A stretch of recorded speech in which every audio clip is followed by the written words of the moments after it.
Say thank you to everybody that's tuning in, showing us much love. We appreciate y'all with a much appreciation coming from our hearts. You know what I'm saying? On this beautiful Monday night. But right about now, we about to get into it. I goes by the name of DJ Champo, aka Silver Fox, aka Champo Bear, head CEO of Wilson Nation. And I'm about to bring my brothers out. Three of my brothers from another mother. Let's rock out. He goes by the name of the horsemen. Let's go. Come on. I did it for my dog. I did it for my dog. I did it for my dog. Let's go.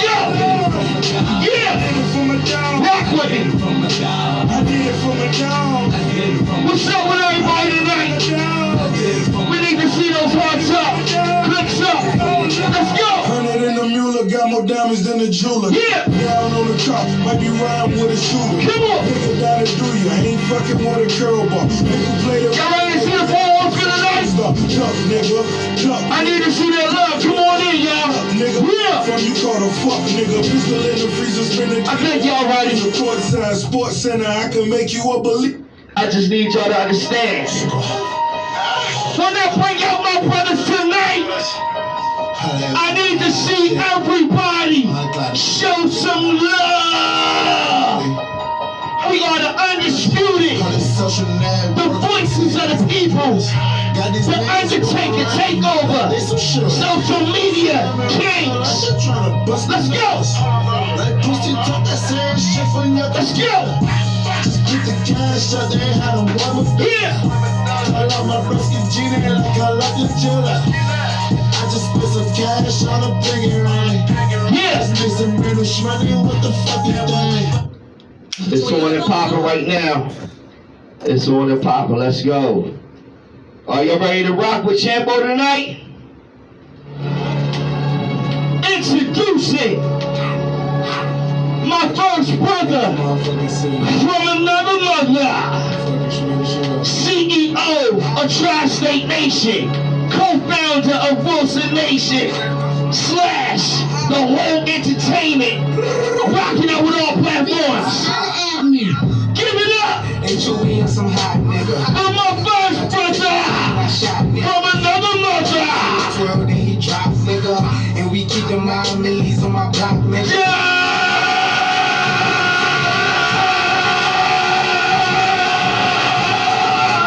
Dizzy with them clocks.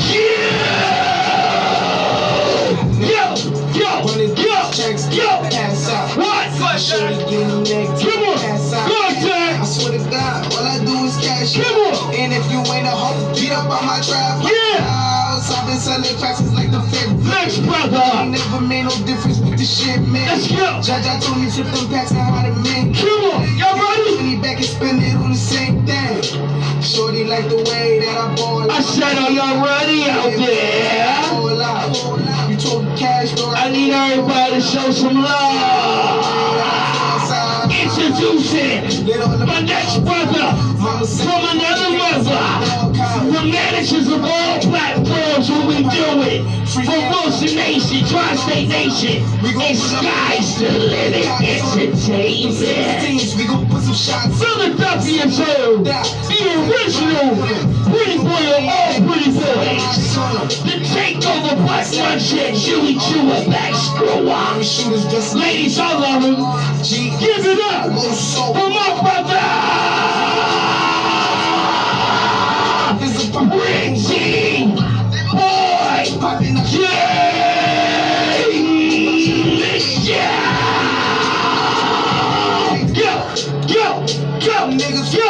Go! Come on! Tell my niggas ready to What it do, boy? Yeah! Fuck with us and then we tweaking, Whoa. Run up on that nigga. Introducing. Everybody catch you, put up my clothes. Niggas got me on my bully, yo. Yeah. Bully, yo. I'ma run up with that gun on him. My brother. I'ma run up, go dumb on him. Are y'all ready for my other brother? Young shit. Hey, social media. Are y'all ready for my other brother? I know y'all ready. I know y'all ready. Yo, let me tell y'all right now like this. I don't think y'all understand. This brother right here is one of the best brothers ever to take over. When I say on Instagram, Facebook, Twitter, when I tell you that this nigga running everything, the maddest, baddest, addest promoter in Philadelphia, the president of Sky's the Limit Entertainment. When I tell you that he's the takeover of all takeovers, I don't think y'all ready. This is why we the four horsemen in the building. Because I would run, you see the rest of us. I need everybody to stand the fuck up and give it up for my brother.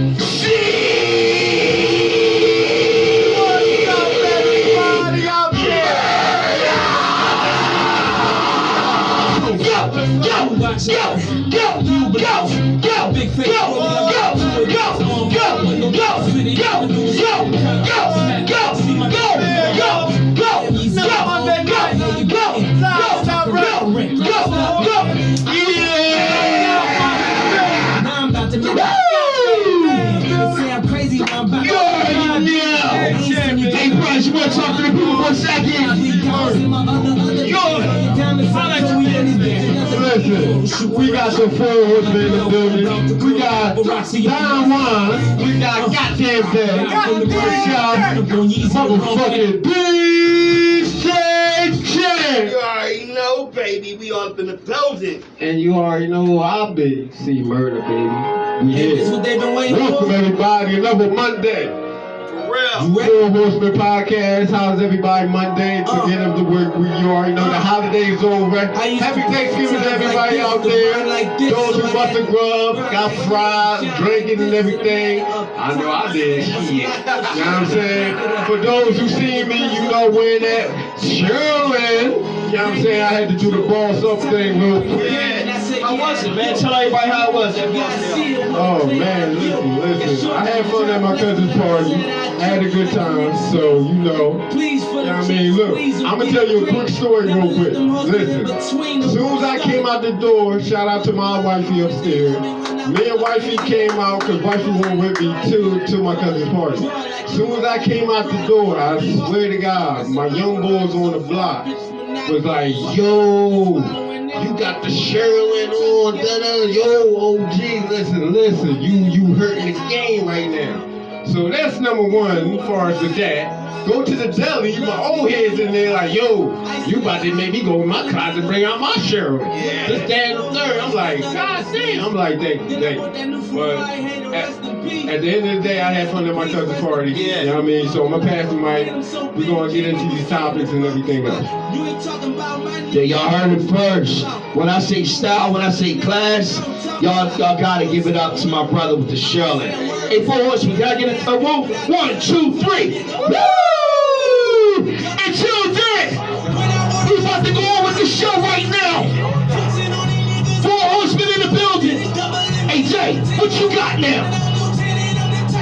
Listen, man, I want to thank everybody for tuning in.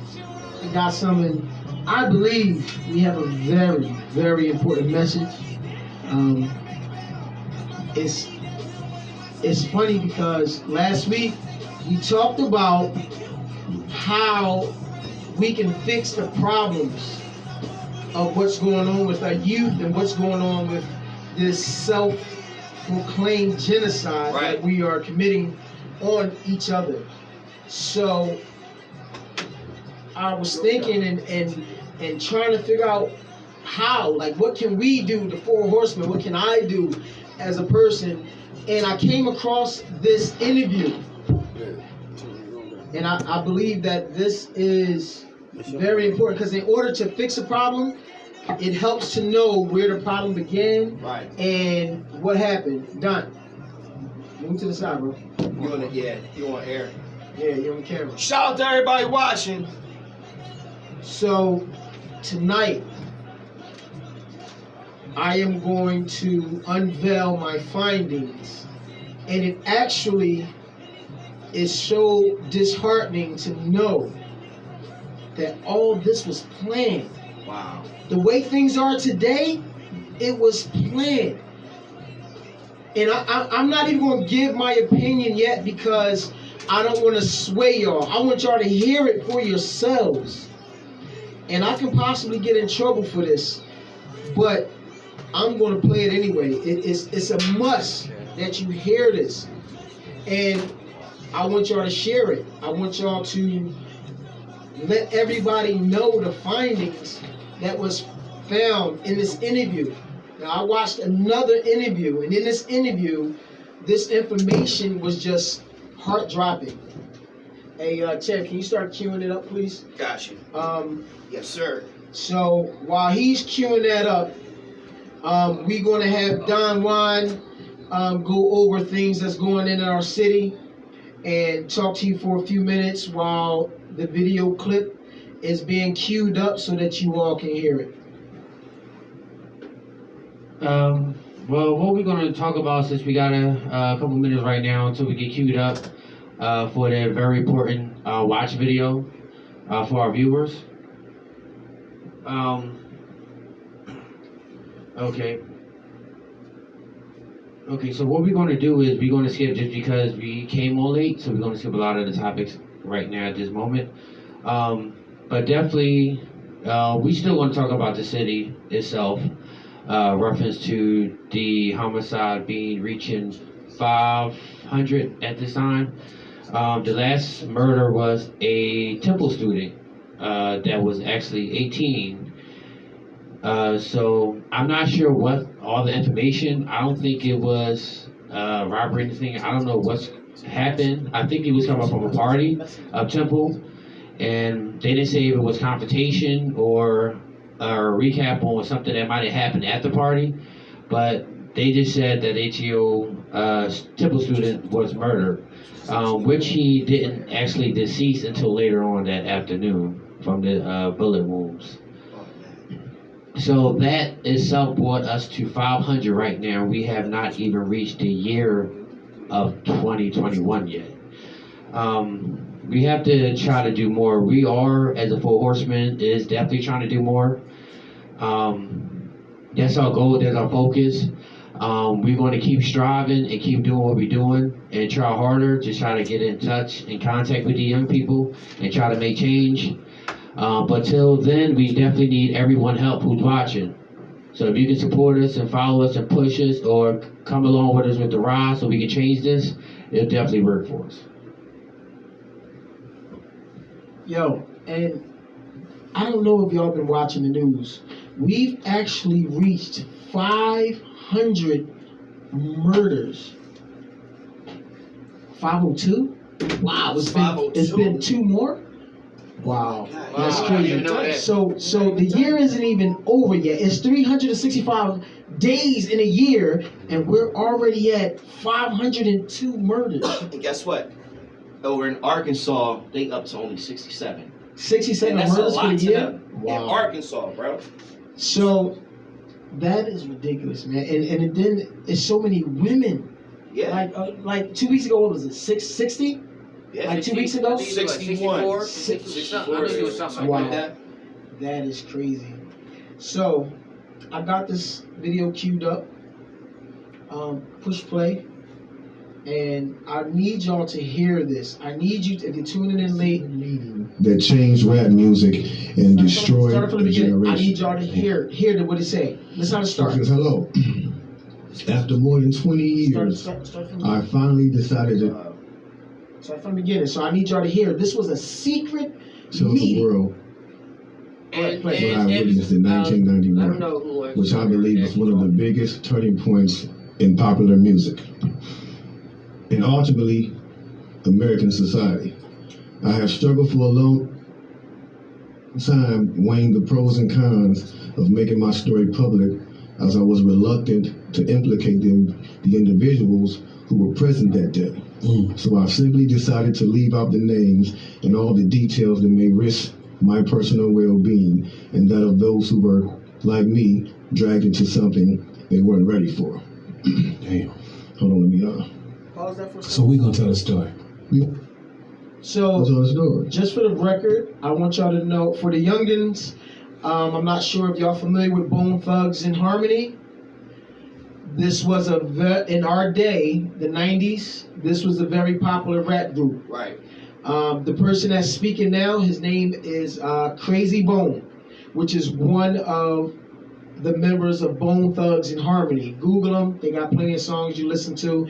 I think they're most famous for one of the raps that they did with Biggie Smalls, and also It's the First of the Month. Yeah. So back then, they were one of the top rap groups of our generation at that time. Would you say Murder and Crossroads? So Google them if you don't know who they are. So if you're coming in late, this was a secret meeting. Only the top rappers was invited to this secret meeting. And that's where we are so far. If you're tuning in late, push play, bro. We ain't scared. You know what I'm saying? What they gonna do? They after us, not playing. Look, like man. So look, so he says, between the late 80s and early 90s, I was what you may call a decision maker with one of the more established companies in the music industry. I came to Europe in the early 80s and quickly established myself in the business. The industry was different back then, since technology and media weren't accessible to people like they are today. The industry had more control over the public and had the means to influence them any way it wanted. Right. This may explain why in early 1991, I was invited to attend a closed-door meeting with a small group of business insiders to discuss rap music's new direction. Rap music's new direction. Yeah. Little did I know we would be asked to participate in one of the most unethical and destructive business practices ever seen. Christ. So this was the meeting. The meeting was held at a private residence on the outskirts of Los Angeles. I remember about 25 to 30 people were being there. Right. Most of them familiar faces. Speaking of those I knew, we joked about the theme of the meeting, as many of us did not care for rap and failed to see the purpose of being invited to a private meeting to discuss the future of hip-hop. Talk to him. Among the attendees was a small group of unfamiliar faces who stayed to themselves and made no attempt to socialize beyond their circle. Based on their behavior and formal appearances, they didn't seem to be from our industry. Our casual chatter was interrupted when we were asked to sign the confidentiality agreement, preventing us from publicly discussing the information presented during the meeting. So, just to make sure that you're following, there's a meeting going on right now with rappers that are in the industry, but they noticed that there are a group of individuals there that had absolutely nothing to do with music. Why are they there? These individuals had nothing. They didn't rap, sing, or dance. They wasn't producers. They had absolutely nothing to do with the music industry. Think about it. Why are they there? During the meeting. Needless to say, this intrigued, in some cases, disturbed many of us. The agreement was only a page long, but very clear on matters and consequences, which stated that violating the terms would result in job termination immediately. So they're making several everybody people what this sign a meeting was about. contract stating that they cannot divulge any of the information that comes out in this meeting. And if they did, there will be consequences. And they are signing a contract stating that they are going to pretty much keep a wrap on everything that is about to happen at this meeting.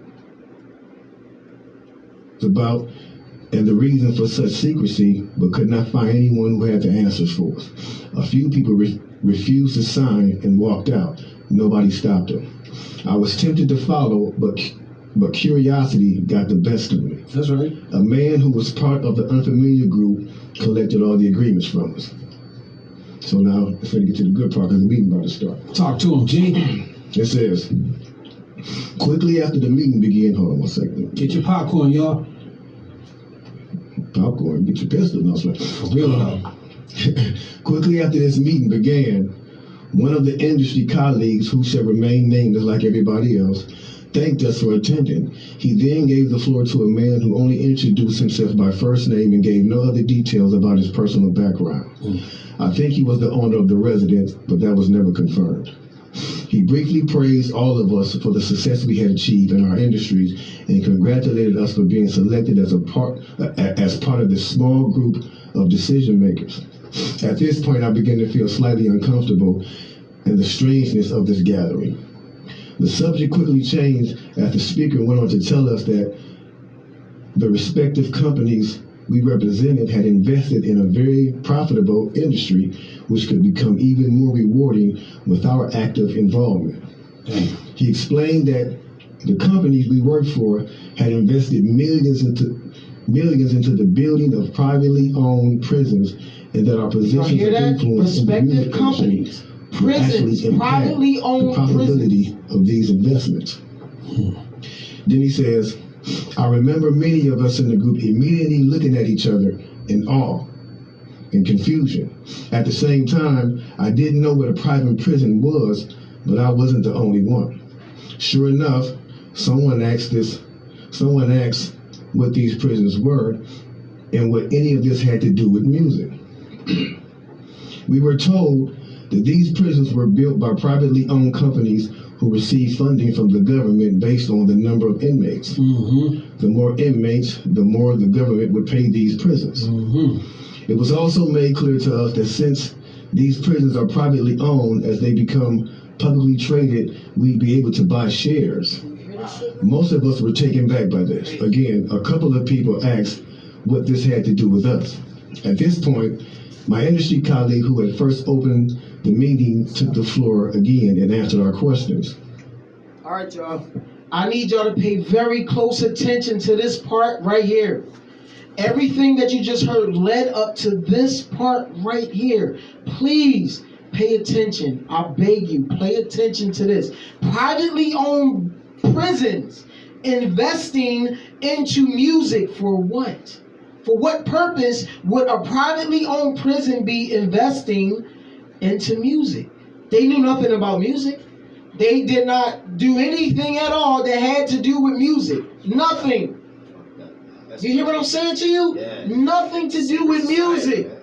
What is going on? Please listen to this part. Please. He told us that since our employees had become silent investors in this prison business, it was now in their interest to make sure that these prisons remain filled. Our job would be to help make this happen by making music to promote criminal behavior. They're telling the rappers, the music artists to fill the prisons and telling them to invest in shares for these private prisons. Now tell me this. How is a rapper going to fill the prison? You understand that? Why are they coming to the rappers and people in the music industry, the artists, to fill prisons? The influence of music. Exactly. How you gonna get a secret away? We didn't get there yet. My bad. God damn, that's the right answer. That is 100% correct. You know I'm about to go in. But That's 100%. Don't give it to him yet, Murder. Don't give it to him yet.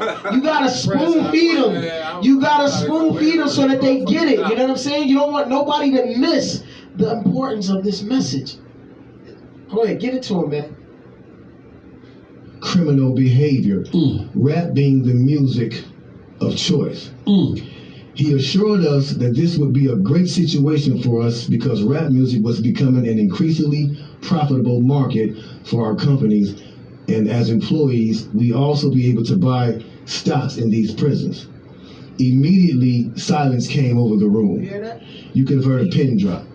I remember looking around to make sure I wasn't dreaming and saw half of the people with dropped jaws. Fill the My prisons days and was invest in interrupted stock. when Don't someone stop it, don't shouted, stop it. "Is this a Don't stop it, keep going. Fill the prisons Fucking and invest jerk. in stock. At this point, things became chaotic. Right. Two of the men who were part of the unfamiliar group grabbed the man who shouted and attempted to remove him from the house. A few of us, myself included, tried to intervene. One of them pulled out a gun, and we all backed off. They separated. So there was an artist in the crowd that felt offended by this message, felt offended the fact that they're telling these artists that they want them to fill the prisons and promote violence. So guess what happened when he spoke out? They put a gun to him and kicked him out. Just in case you missed it, I just had to reiterate that. Did you hear what I said? They put a gun to this man and kicked him out of the meeting. And there was others that stood up as well, and they all got kicked out too. So listen to the end. They separated us from the crowd, and all four of us was escorted outside. My industry colleague, who opened up the meeting earlier, hurried out to meet us and reminded us that we had signed an agreement and would suffer the consequences of speaking out about this publicly, or even those who attended the meeting. Damn. I asked him, why was he involved with something so corrupt? And he replied, it's bigger than the music business and nothing we can do. And, no, it's bigger than the music business and nothing we want to challenge without risking consequences. We all protested as we walked back into the house. I remember word for word the last thing he said. It's out of my hands now. Just remember you signed an agreement. He then closed the door behind him. The men rushed us to our car and actually waited until we drove off the property. Damn. So this meeting, bro. So, did y'all get that? You have people that has absolutely nothing to do with music calling shots in music to promote violence, to use social media. And this was our social media before there was a Facebook, before there was an Instagram, before there was a Twitter, MySpace. Our social media was music videos, rap videos. We had stations that played nothing but rap videos in which we stood in front of this TV and watched for, if your parents allowed you. My parents didn't allow me, so I didn't really, I wasn't allowed to watch rap videos. I had to sneak into it. But we'll talk about that later. That's another show. Watch music videos for hours at a time. You know what I'm saying? Watch music videos for hours at a time. So all the positive, matter of fact, I don't want to give it away, push play. I don't want to give away the other message. Yeah, I'm ready to go in. This meeting, bro. Now that's a lot for a meeting right there. Oh yeah, definitely. And this person later on, he said, this person actually ended up leaving the music industry after this happened. A few years after this, he ended up leaving the music industry. Okay. And he said he just over the years he just felt guilty because he said as he sat back and he watched these plans come to a reality Over 2 decades. he sat back and was like, wow, they really pulled it off. Yeah. They really pulled this off. They was did like, it. They were told They did what not they to sign any more wanted to political accomplish. rappers. They did. No, don't stop. Any more rapper that had messages in their No music. positivity. It was all to be gangster rap music that Only gangster they rap. promoted and put out. All the positive. If you wonder where Brand Nubians went, where Pro Righteous Teachers went, where Public Enemy went, where KRS-One went, and all sorts of groups like that was talking, even Queen Latifah and Moni Love and those, Everybody. It's a back door. Yeah, anything that was harmless. What's up, Miss Myers? How fun you rap, doing? You need to hear this. anything that had I'm message sorry, in it love. had to I go. apologize for this message. Yeah, that's why if you even notice though, now And we you talk about that all the time. even be brief with it, you know what I'm saying? So- Those charms that came out like maybe in 1988, 89, the African charms, they lasted for about 2 years and they disappeared real quick, you know what I'm saying? Yeah, definitely. Now, after reading all this, it actually made me feel a few different ways. The first emotion I felt was shocked. because I was definitely taken back by this, just knowing the level of evil that's involved by even thinking of a plan like this. You know what I'm saying? The second emotion I felt was anger. Anger because it's not enough for them to exploit our culture and make all the money off of it. Mm. Because let's keep it real, the industry has never been favorable towards the artists. Never. But they're going to go beyond the artists to get the artist to influence and lure in the consumer, which they knew at the time were mainly minorities. Yep. In other words, keep promoting gangster rap so that the youngsters will be influenced by them, which in turn will incite them to want to act like them. And it's very. Do you and hear it's a that? very They good planned chance this they'll shit. end up in their They prison. planned this So out. they're getting paid twice. They're getting paid from the artists they signing, and then they're getting paid from the people that these artists influence that goes to prison trying to be like these artists. Yeah. So they making a killing. A killing. They're using the music business to promote their private prison business. Do y'all hear that, man? A lot of rappers, a lot of kids, a lot of everybody. This plan was set in motion in the late 80s, early 90s. This was done purposely to us. And I'm not even gonna speak on this. I'm not even gonna speak on that. I'm gonna say the younger generation in general. Black, white, Hispanic, Chinese, anybody in the hip hop culture was coerced and forced to do this, to be a part of something. And if they didn't want to be a part of it, they was blackballed from the industry, which means you can't feed your family, you can't survive yourself. This is the way that you make money. This was your living. So they pretty much said, hey, if you do not conform to what we are asking you to do, because it was a question and it was a choice, then you're not going to make any money. Then you cannot feed your family. You know, what choice would you have made? You know, the ethical sense did not kick in for everybody. And the 4 individual and soon 5 individuals that it did kick into, what happened to them? They disappeared. That's why they said, and for the younger generation, you don't know who Queen Latifah is. You don't know that she was a very positive sister rapping and was very good at what she did. She just disappeared.